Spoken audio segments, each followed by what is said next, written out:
முருங்கைக்காய் வறுவல் எப்படி செய்கிறதுன்னு பார்க்கலாம். முருங்கைக்காய் வறுவலுக்கு தேவையான பொருள் வந்து முருங்கைக்காய், வெங்காயம், ஒரு தக்காளி, சின்ன தக்காளி, மிளகாத்தூள், மஞ்சத்தூள், உப்பு, தாளிக்கிறதுக்கு கடுகு, கடைசியாக கொஞ்சோண்டு தேங்காய் சோம்பு அரைச்சி ஊற்றிக்கலாம். ஒரு கடாயை வச்சுட்டு அதில் கொஞ்சோண்டு கடுகு போட்டுக்கலாம். கடுகு இந்த மாதிரி நல்லா பொரிஞ்சு வரும்.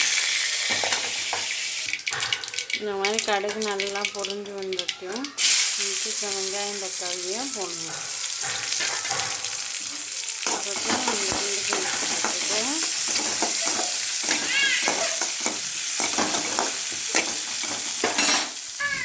கொஞ்சம் வதங்கினதுக்கப்புறம் இதில் நம்ம அரிஞ்சு வச்சுருக்கோம் முருங்கைக்காய் போட்டுக்கலாம்.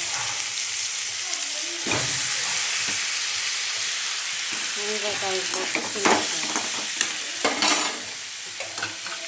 இதில் நம்ம எடுத்து வச்சுருக்கோம் மிளகாத்தூள், மஞ்சத்தூள், உப்பு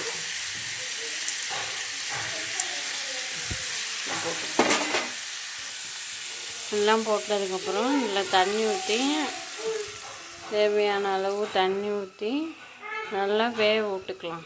நல்லா வெந்தது வேக விட்டோம்.